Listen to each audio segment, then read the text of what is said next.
Terima kasih Prof. Hasbullah tadi sudah sudah duluan menyampaikan materinya.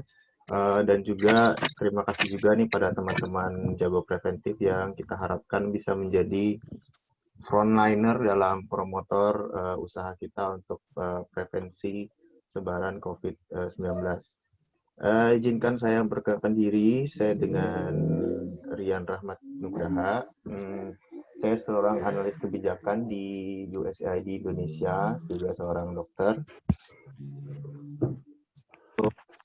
Ini sebenarnya saya diminta untuk sharing sedikit ya tentang karakteristik biologis dan prevention measures dari COVID-19. Ini merupakan prinsipil aja karena sebenarnya kita semua juga sudah tahu banyak sekali guideline yang sudah dibuat dengan tim gugus tugas, baik itu dari tim gugus tugas ataupun baik itu dari Kementerian Kesehatan juga dan juga pada pemangku kebijakan terkait. Ini sifatnya prinsip ya, karena saya lihat tadi ada yang dari Sabang sampai Merauke. Ini paling jauh nih dari mana nih kira-kira nih? Paling timur di mana? Ada yang dari Papua? Ada yang dari Papua Barat, Kak, tadi. Ada yang dari Papua Barat, ya mantap. Kalau yang dari Aceh juga ada ya, jadi dari Aceh sampai Papua ada ya. Ya. Ada yang dari Ambon, wah luar biasa.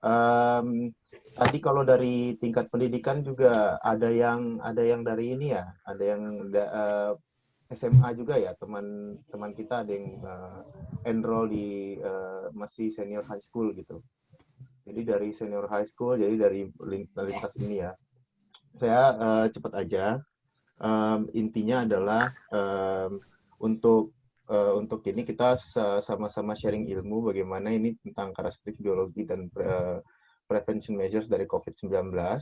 Untuk nanti setelah ini akan di follow up juga, nanti akan diberikan pedoman yang sudah kita buat bersama ya dari tim jago preventif dan Menelfes untuk teman-teman jadikan pedoman. Tapi jangan ragu, pedoman itu sifatnya sangat-sangat dinamis ya. Karena kita sendiri dalam keilmuan science itu semuanya tuh sangat dinamis, apalagi dalam situasi seperti ini. Jadi jangan ragu untuk mengklarifikasi berita ataupun kabar yang beredar di masyarakat. Karena kalian semua adalah tim yang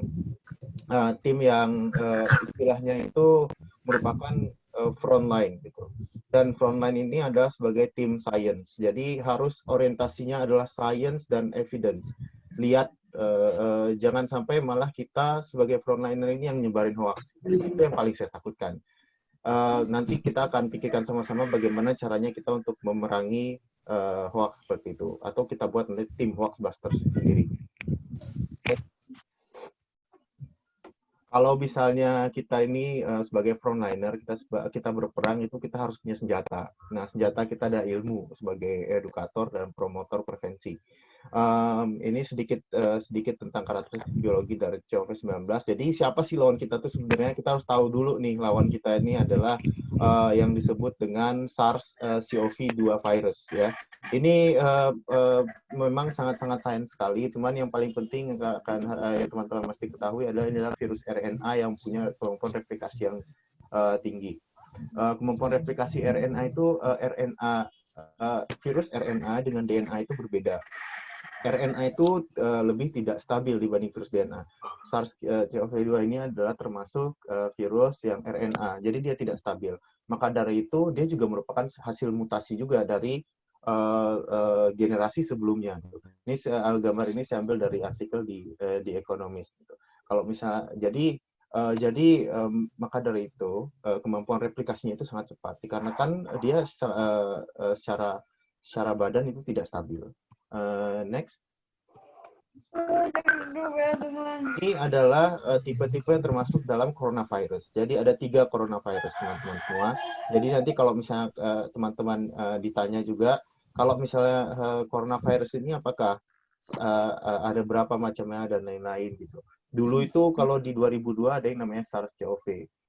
Itu hampir sama, rata-rata inkubasinya itu sama 4 hari.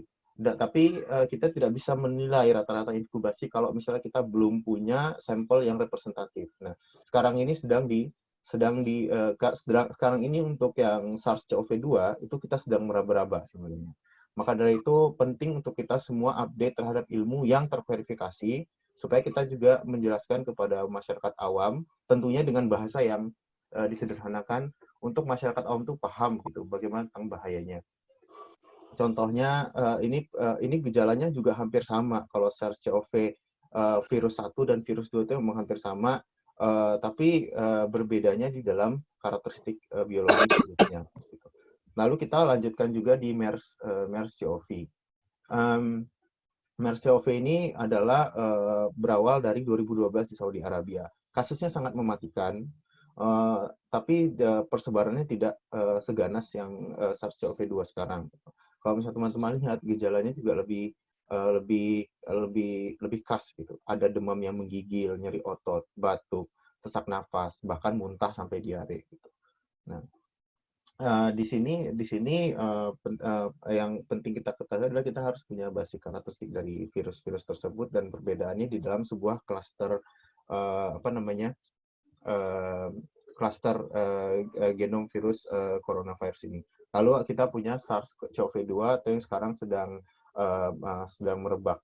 Nah, gejalanya juga sangat bervariasi gitu dan teman-teman juga harus paham bahwa gejala ini bisa jadi ada, bisa jadi tidak. Kalau misalnya tidak, dia berarti asimptomatik. Bukan berarti dia tidak bisa menularkan. Teman-teman yang muda-muda yang punya karakteristik imun yang kuat gitu bisa jadi terinfeksi virusnya, tapi virusnya tidak serta-merta berubah menjadi gejala. Jadi harus perhatikan masa inkubasi maksimal 14 hari. Walaupun kita belum ada rata-ratanya, dalam 14 hari itu harus dilihat dulu apakah ada riwayat kontak atau tidak. Nah, ini penting untuk mengedukasi orang-orang yang tidak punya gejala tapi pernah kontak. Gitu. Nah, teman-teman nanti yang akan berhadapan dengan masyarakat awam di daerah harus paham bahwa tidak ada gejala. Kalau misalnya memang orang muda juga harus hati-hati, terutama kalau punya riwayat kontak. Bukan berarti dia harus ini. Makanya penting untuk self isolasi, kuarantin itu harus tahu bedanya. Next.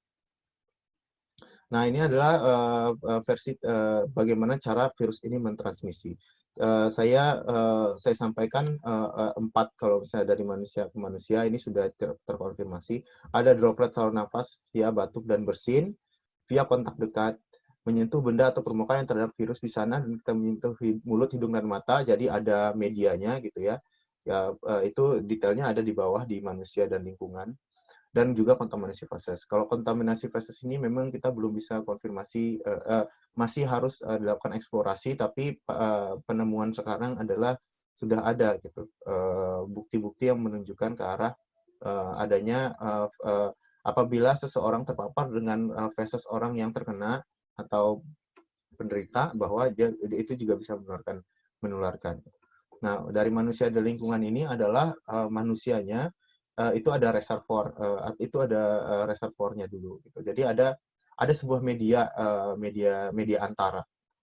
Nah, ada yang di udara. Nah, yang di udara ini sebenarnya berdasarkan yang paling baru itu sebenarnya tidak terkonfirmasi. Tapi untuk petugas kesehatan yang termasuk dalam kelompok rentan ini perlu diberikan precaution.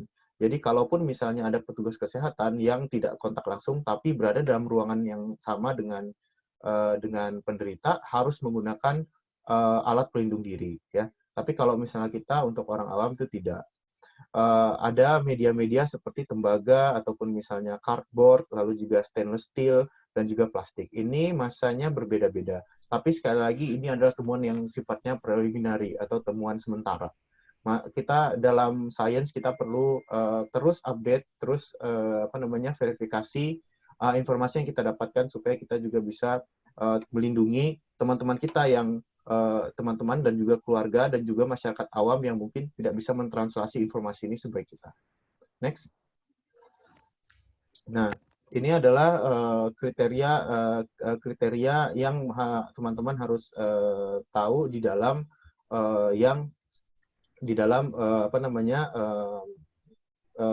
media komunikasi kita. Nah, ini saya ambil dari kriteria gugus tugas COVID.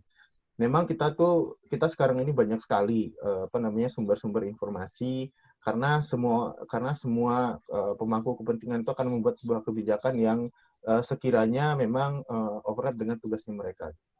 Nah, penting untuk kita membedakan antara tiga ini. Karena tiga ini nanti measures-nya atau misalnya penanganannya itu berbeda-beda. Nah, contohnya kalau misalnya kita melihat dengan orang tanpa gejala seperti itu ya, dia punya kontak erat, dia tidak ada gejala. Kontak erat ini bisa kita trace maksimal 14 hari sebelumnya. Berdasarkan itu tadi, maksimal waktu periode inkubasi yang tercatat, gitu. Jadi karena sekarang ini kita masih melihat sesuatu itu secara preliminary, gitu. Tapi kita bisa tarik waktu periode inkubasi terlama dari paparan awal sampai timbul gejala itu ada 14 hari. Jadi 14 hari itu adalah sebuah window period di mana orang itu bisa mendevelop dari yang terinfeksi menjadi sakit. Nah, kontak erat. Nah, untuk orang tanpa gejala seperti ini kita lakukan yang namanya kita self isolation gitu. Nah, ada lagi dengan orang tanpa ada dalam pemantauan. Kalau misalnya dia memang memiliki gejala gitu. Ada dua kriteria, ada demam atau gangguan pernapasan. Jadi kita sebutnya sih gejala umum dan gejala pernapasan. Kalau gejala umum itu kita lihat kalau misalnya dia memiliki gejala yang sifatnya seluruh badan, contohnya demam. Demam itu adalah yang paling khas. Adalah sebuah mekanisme tubuh kita melawan infeksi, gitu ya. Lalu juga ada gejala-gejala yang mungkin sangat abu-abu, contoh lemah badan, gitu, atau nyeri pegal linu, nyeri otot. Itu ada gejala-gejala umum yang sifatnya itu sangat general. Lalu juga tapi itu adalah salah satu kriteria, gitu. Nah, di sini kita pilih demam karena demam itu yang paling berbeda. Kita bisa cek dengan pengukur suhu. Nah, itu juga salah satu kenapa demam itu dipakai karena gampang sekali diceknya dan itu indikatornya sangat objektif. Jadi pakai misalnya termometer. Ada gangguan pernapasan, contohnya batuk, pilek, dan nyeri tenggorokan, dan adanya kontak dalam 14 hari ke belakang. Ingat, teman-teman nanti akan banyak mendapatkan pertanyaan, bagaimana kalau misalnya 15 hari, 16 hari, 17 hari? Kenapa 14 hari? Kenapa 5 hari? Itu prinsip-prinsip seperti inilah yang nanti akan jadi bekal teman-teman untuk menjelaskan juga ke masyarakat awam. Lalu ada juga itu kontak 14 hari. Lalu ada juga gejala positif dan kontak 14 hari. Itu kurang lebih sama. Nah, ini nanti bisa dilihat di guideline-nya gugus tugas. Gitu. Contoh ini nanti masuk dalam yang namanya orang dalam pemantauan atau ODP. Nah, kalau ODP lebih baik memang untuk mengkuarantin, tidak hanya isolasi. Nanti ada artikel yang bagus sekali bagaimana cara kita membedakan kuarantin dan self isolation. Nah, pasien dalam pengawasan ini adalah kuarantin. Kita lihat misalnya dia punya gejala ISPA yang sangat khas, infeksi saluran pernafasan akut, dan juga ada riwayat perjalanan yang positif. Nah, ada juga kriteria yang kedua, dia mendevelop ISPA dan juga ada riwayat kontak positif terhadap pasien pasien yang lain yang sudah konfirmasi ataupun probable. Gitu. Atau terkadang juga banyak teman-teman dalam setting layanan kesehatan mendapatkan pasien dengan gejala yang ISPA tapi tanpa sebab yang jelas. Contoh, misalnya dia ISPA-nya ISPA berat nih, sesak nafas.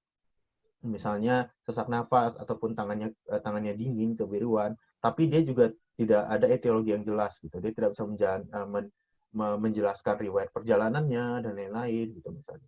Itu juga dikategorikan dalam PDP gitu. Nah, ini kalau untuk orang tanpa gejala ini mesti self isolation.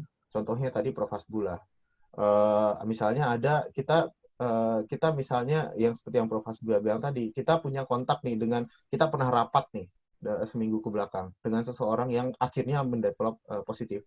Kita punya kontak erat, tapi kita tidak bergejala. Gitu. Nah, kita masuk dalam kriteria orang tanpa gejala. Nah, ini membutuhkan self isolation gitu. Bukan hanya social distancing. Social distancing itu beda lagi. Slide berikutnya. Nah, itu tadi yang saya berikan itu adalah sebuah bekal dasar ya untuk kita untuk menjelaskan. Tentunya nanti dalam pedoman akan lebih lengkap lagi. Nah, dalam usaha sekarang kita ke usaha pencegahan. Usaha pencegahan ini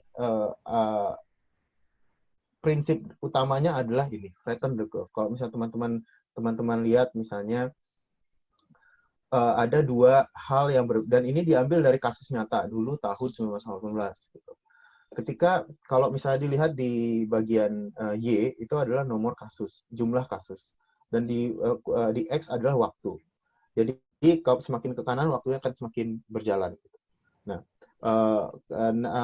kalau misalnya di grafik Y atau grafik vertikal itu adalah jumlah kasus. Jadi jumlah kasus per jalannya waktu. Nah, kita punya yang namanya threshold atau ambang batas. Yang kita sebut di sini dalam grafik ini adalah healthcare system capacity. Adalah kapasitas sistem kesehatan dalam menanggulangi kasus-kasus ini. Ketika dan ini sangat-sangat direfleksikan dengan masyarakat atau warganya. Kalau misalnya kita lihat di grafik pertama, itu yang warna hijau, kalau misalnya masyarakat lalai dan abai, itu nanti akan berpengaruh terhadap tidak adanya containment measures atau kesadaran dari masyarakat. Nah, ini penting karena kita adalah frontliner untuk mengubah ini gitu. Walaupun ini hanya grafik biasa, tapi ini efeknya sangat-sangat besar. Karena contohnya ketika kita menghadapi jumlah kasus yang sewaktu-waktu sangat eksponensial. Misalnya kita sekarang sudah mencapai 600 sampai 700 kasus. Pertambahan kasusnya adalah 100. Coba bayangkan ketika waktu awal COVID ini ada. Pertambahan kasusnya itu 10, 20. Jadi kalau di dalam kurva, dia itu masih landai gitu. Tapi seiring waktu, kita mengalami kenaikan tajam ini. Kita bisa bilang Indonesia masih belum bisa dalam flattening curve. Sampai akhirnya nanti mencapai puncak gitu. Nah, itu ada yang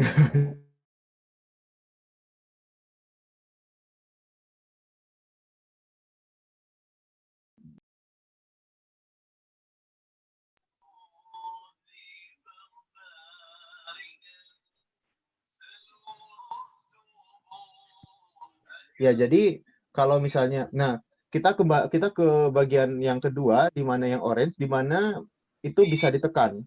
Jumlah lonjakan pasien itu bisa ditekan dikarenakan warganya sadar dan paham akan pentingnya pencegahan. Jadi ada dua indikator objektif yang bisa kita gunakan sebagai tolak ukur bahwa kita ini sudah nih melakukan usaha pencegahan yang baik. Kita adalah edukator yang baik, orang-orang sudah teredukasi dengan baik akan bahayanya COVID-19. Flatten the curve inilah yang menjadi sebuah acuan juga ketika kita lihat perbandingan kasus antar negara, mana negara yang sudah berhasil, walaupun sebenarnya tidak ada yang 100% berhasil, tapi mana yang sudah paling efektif dalam melakukan containment dari wabah ini. Slide berikutnya. Nah, ini berdasarkan tanggapan para ahli, inilah 6 langkah yang sangat dianjurkan ketika untuk orang awam dalam usahanya melakukan usaha containment atau pencegahan COVID-19 gitu. Nah, saran saya untuk para edukator nantinya ketika nanti kita udah di-deploy ke lapangan, kita menjadi sebuah kita istilahnya menjadi sebuah sumber gitu dari sumber informasi, dan juga kita sebagai champion dari usaha pencegahan COVID ini tuh keenamnya ini punya prinsip yang sangat sederhana tapi sangat saintifik gitu. Contohnya aja misalnya nomor 1 gitu. Kenapa kita harus mencuci tangan kita itu selama 20 detik dan menggunakan menggunakan sabun tangan yang atau hand sanitizer yang ini alkohol. Gitu. Kita lihat nanti berbeda bagaimana cuci tangan itu bisa menghilangkan virus. Itu adalah prinsip-prinsip yang harus diketahui. Dan contohnya kenapa kita harus membersihkan dan memberikan desinfektan pada permukaan objek yang orang-orang biasanya sentuh. Yang kita sentuh juga secara berkala. Itu dikarenakan ada juga peranan intermediate reservoir ataupun perantara dalam virus ini gitu. Kita juga tadi udah lihat juga bagaimana virus ini bisa survive di lingkungan di luar tubuh kita. Gitu. Dan juga misalnya avoid close contact dan stay home when you are ill. Nah, ini nanti akan di-elaborate lebih jauh di dalam pedoman. Apa bedanya nanti, karena teman-teman akan mendapatkan juga nih, pertanyaan, apa bedanya isolasi, self-quarantine, dan social distancing? Itu juga mesti dipahami secara dalam. Next. Nah, contohnya ini dalam physical distancing. Ini saya ambil dari dari guideline yang diterbitkan oleh gugus tugas COVID-19 gitu. Dilarang berdekatan atau kontak fisik dengan orang, mengatur jarak terdekat sekitar 1-2 meter. Nah, ini contohnya ini aja ya. Yang dianjurkan adalah 2 meter. Kayak hal-hal yang simpel seperti ini ada efeknya gitu. Kenapa misalnya 2 meter? Kenapa kita 1 meter? Nah, 1 meter itu 1 meter dari kita ke orang lain atau 1 meter dari kita ukur sendiri gitu. Karena berdasarkan guideline itu adalah 2 meter. Jadi orang yang berkontak itu harus 1 meter dari dia dan 1 meter dari orang berikutnya gitu. Hal-hal yang seperti dikarenakan misalnya trajektori dari droplet itu adalah maksimal sekitar 2 meter. Jadi kita bisa sebaran droplet itu kita batuk atau bersin yang paling jauh tercatat 2 meter. Maka kita harus menjaga 2 meter. Gitu. Nanti ada juga orang yang tanya ke teman-teman, contohnya gini. Jadi 1 meter itu 1 meter dari saya ke orang berikutnya atau 1 meter dari saya aja, nanti orang lain juga 1 meter. Nah itu dia. Karena 6 feet atau 2 meter itu adalah jarak antara satu orang ke orang lain. Makanya masing-masing orang harus 1 meter. Hal-hal yang sederhana seperti itu aja itu bermakna sangat-sangat banyak dalam containment measures. Hindari penggunaan transportasi publik gitu. Bekerja dari rumah, dilarang berkumpul massal. Kita tahu misalnya di kasus sekarang tuh di Jawa Barat sudah ada 4 kegiatan yang diasosiasikan dengan potensi penyebaran virus. Contohnya kalau saya lihat tuh di berita itu ada misalnya mass gatherings rapat misalnya HIPMI atau lain-lain. Hal-hal itu kan sangat-sangat bertolak belakang dengan ini kita gitu. Nah teman-teman di daerah juga seperti itu gitu. Bagaimana caranya tidak hanya mengkomunikasikan tapi juga berperan aktif misalnya dengan ke ketua RT dengan misalnya ke kepala daerahnya gitu. Bagaimana cara mengkonten? Karena contohnya seperti yang kita lihat misalnya ada rapat nih misalnya atau ada rapat ini sangat ironis sih tapi memang ini adalah epitome dari ketidakberhasilan kita dalam menanggulangi pandemi karena begitu kita sampai ke daerah itu ada yang namanya social konteks yang berbeda dan ini nggak cuma kita doang contohnya di Italia juga sama gitu bagaimana kita contohnya misalnya ketika ada daerah yang bilang ayo kita lawan corona semuanya gitu ya kita basmi corona kita lakukan deklarasi bersama. Itu kan ironis sekali, ya. Kita deklarasi bersama itu adalah deklarasi bersama. Tentunya kita kan sangat-sangat mengabaikan itu sifat-sifat public health di sana gitu, walaupun tujuannya baik gitu. Nah, yang hal-hal yang sekecil ini teman-teman nanti di daerah di daerah masing-masing, kitalah yang jadi frontliner gitu. Bagaimana kita meyakinkan pada kepala daerah semuanya, meyakinkan kepada instansi terkait untuk sebagaimana mungkin kita hindari ada hal-hal seperti itu gitu. Maka dari itu physical distancing ini itu penting dan saya harap kita juga harus kritis karena tidak serta-merta apa yang karena kita berada di dalam era yang bukan era ya, masa yang serba tidak jelas, masa yang sangat-sangat dinamis gitu. Ketika ada informasi jangan langsung ditelan mentah-mentah dan langsung di-sharing gitu. Ini penting karena apa yang informasi yang ada di kita itu sampainya itu 100%. Tapi nanti kalau misalnya di saya informasi 100% misalnya. Nanti saya menyebarkan ke teman-teman itu nanti akan informasinya jadi 70%. Lebih-lebih lagi kalau misalnya kita lakukan edukasi, nanti sampai di ujungnya kepada orang-orang yang harusnya mendapatkan informasi yang utuh, jadi nggak utuh. Hal-hal yang seperti ini mesti dicamkan. Next.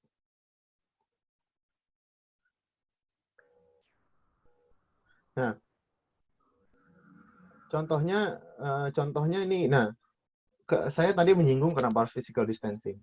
Ini adalah contoh yang sangat-sangat apa ya? Menurut saya contoh nyata gitu dari kasus 1918. Dulu di Amerika ada wabah yang namanya Spanish flu tahun 1918.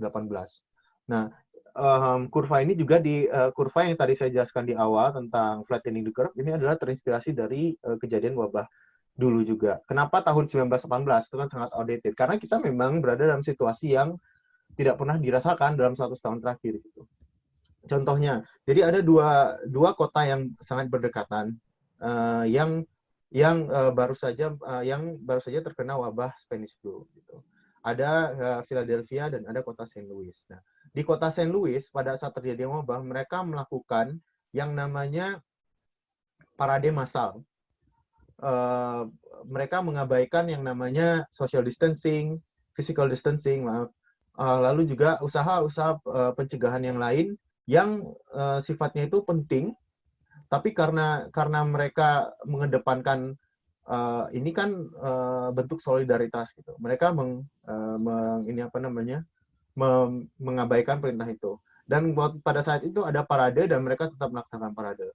Lain halnya dengan Philadelphia yang istilahnya melakukan usaha tersebut, usaha containment atau pencegahan wabah secara baik. Mereka melakukan social distancing, bahkan dalam beberapa sub regional mereka melakukan lockdown.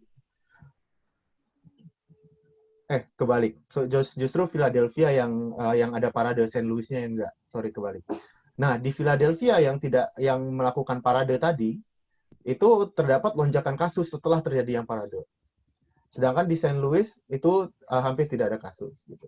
Nah, dari sini kan kita bisa lihat bahwa usaha titik beratnya adalah sebenarnya ada di kita semua sebagai edukator. Bagaimana caranya menyampaikan informasi yang tepat sehingga masyarakat itu dapat informasi yang walaupun tidak 100% utuh, tapi setidaknya sangat mendekati utuh, sehingga mereka paham dan mau dan sadar mau melakukan hal tersebut. Nah, saya kalau misalnya mungkin kita lihat atau mungkin nanti akan dalam kesempatan lain kan dijelaskan juga mungkin bagaimana caranya knowledge transition to action, behavior change. Itu adalah framework yang, nah salah satu dalam behavior change itu yang paling utama adalah pengetahuan. Karena itu adalah menjadi sebuah basis seseorang melakukan aksi. Gitu. Nah, dalam kasus sekarang ini, walaupun bukan dalam penyakit kronis ya, contohnya kayak merokok, behavior change. Walaupun pada masa-masa genting seperti ini, ada hal yang bisa kita pelajari dari behavioral change itu. Karena dengan pengetahuan yang utuh menjadi basis dari rasional orang untuk berpikir. Dan itu kita lihat ya itu untuk orang-orang yang rasional aja gitu misalnya. Bagaimana dengan orang yang tidak rasional? Bagaimana dengan misalnya mohon maaf, contohnya dengan orang-orang yang kurang beruntung pendidikannya rendah. Gitu. Itu adalah tugas kita sebagai frontliner nanti bagaimana caranya meyakinkan. Jadi menurut saya, makanya saya sangat mengapresiasi Jago Preventif karena butuh champion-champion nanti di tempat masing-masing untuk menekankan pentingnya seperti itu. Jadi kalau misalnya bisa, kita juga jangan pasif gitu, aktif. Tapi aktif tetap ya dengan menggunakan prinsip-prinsip pencegahan tadi. Jangan sampai kita malah Setelah saya bilang aktif, nanti teman-teman malah bilang ke RT, Pak, kita kumpulin orang-orang se-RT, kita edukasi ini, kita bikin edukasi massal, kumpulkan orang se-RT di balai desa misalnya, atau di kantor gubernur. Jangan, kita malah nanti diketawain karena karena kita sudah punya dasar untuk bergerak gitu ya. Nah, next slide. Nah, ini adalah salah satu protokol yang menurut saya baik untuk diterjemahkan untuk kita. Contohnya nih, karena saya di sini hanya memberikan prinsip. Untuk pedoman, nanti kita akan secara lengkap bagikan ke teman-teman untuk menjadi sumber referensi utama. Tapi protokol-protokol ini mesti kita pahami baik-baik isinya, kita cerna, kita juga bisa read between the lines.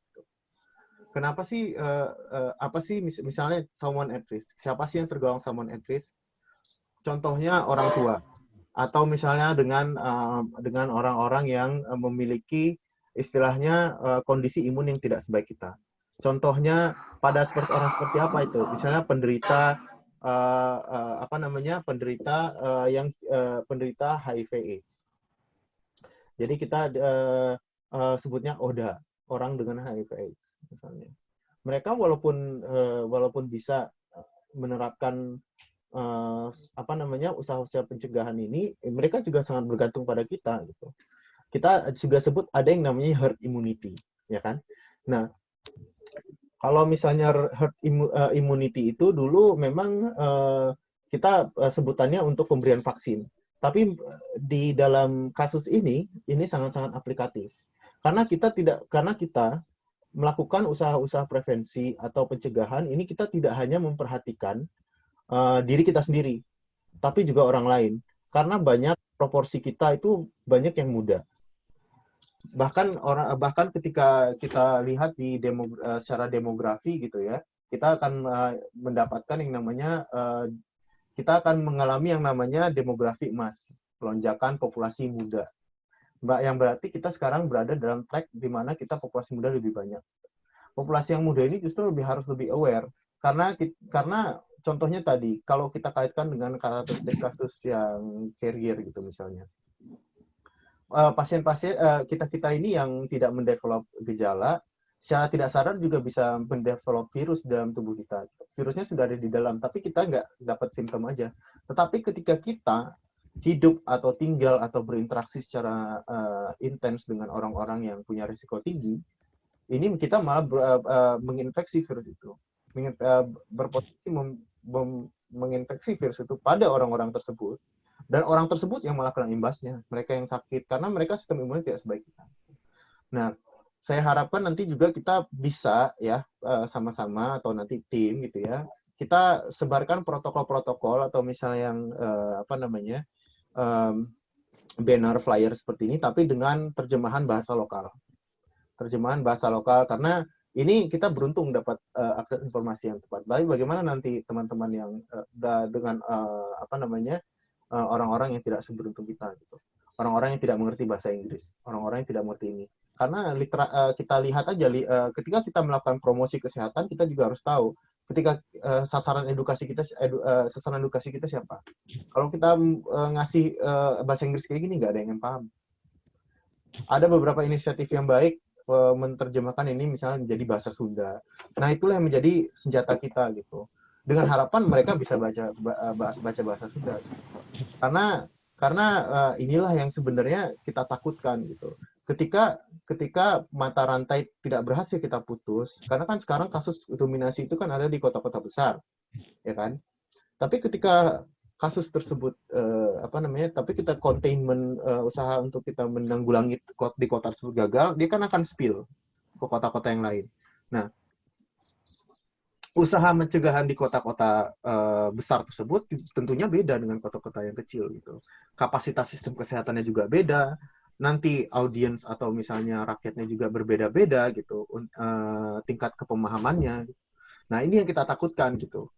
Ditambah lagi dengan saya bukan ingin menakut-nakuti. Kita itu negaranya itu sangat-sangat diverse gitu. Sangat-sangat diverse. dan sangat-sangat challenge-nya sangat-sangat berat. Kalau misalnya dari satu tempat ke tempat lain itu sangat-sangat jauh. Bayangkan kalau misalnya di kota-kota lain atau di daerah-daerah lain ada kasus positif, tapi kapasitas sistem kesehatannya itu tidak mampu untuk menanggulangi kasus tersebut, untuk mengatasi kasus tersebut. Apa yang akan terjadi? Berapa helikopter yang harus diterbangkan dari misalnya contohnya dari teman-teman di Papua sana ke Jakarta untuk menanggulangi kasus pneumonia atau kasus infeksi pernafasan berat karena COVID. Dan COVID itu pasiennya harus isolasi, perlakuannya harus berbeda. Berapa helikopter harus diterbangkan untuk menerbangkan 5 pasien? Haruskah 5 helikopter? Itu kan sesuatu yang kita sebut, makanya kembali ke curve tadi, healthcare system capacity. Tidak hanya dari sistem rumah sakitnya juga, tapi dari sistem rujukannya, sistem yang lain gitu. Ini merupakan tugas berat, tugas yang sangat-sangat mulia bagi teman-teman. Selagi kita masih ada di sini, selagi masih kasusnya belum sampai misalnya di daerah, lakukan usaha pencegahan tersebut. Ada yang bilang, ada pepatah dari seorang ahli yang bilang, ketika sebuah bencana, ketika seorang melakukan usaha pencegahan sebelum terjadi bencana, itu segala usaha pasti rasanya itu dirasa berlebihan. Tapi ketika bencana itu sudah datang, itu dan kita sudah melakukan usaha prevensi, usaha pencegahan itu rasanya itu sia-sia. Kita mau jadi kaum yang mana? Kaum yang di belakang menyesali atau di depan kita berpikir ini rasanya berlebihan, kita belum sampai kayak gitu. Mau jadi yang pertama, yang kedua? Saya sih yang pertama. Jadi maka dari itu saya titip pesan ke teman-teman semua, jangan pernah meremehkan kasus ini. Kita sudah tahu bahayanya, kita sudah tahu ininya, apalagi teman-teman kesehatan sudah tahu kira-kira prediksi kapasitas sistem kesehatan itu seperti apa. Maka dari itu saya titipkan kepada teman-teman semua untuk hati-hati, ingat, jangan lupa ketika mendapatkan sebuah informasi itu tabayun dulu.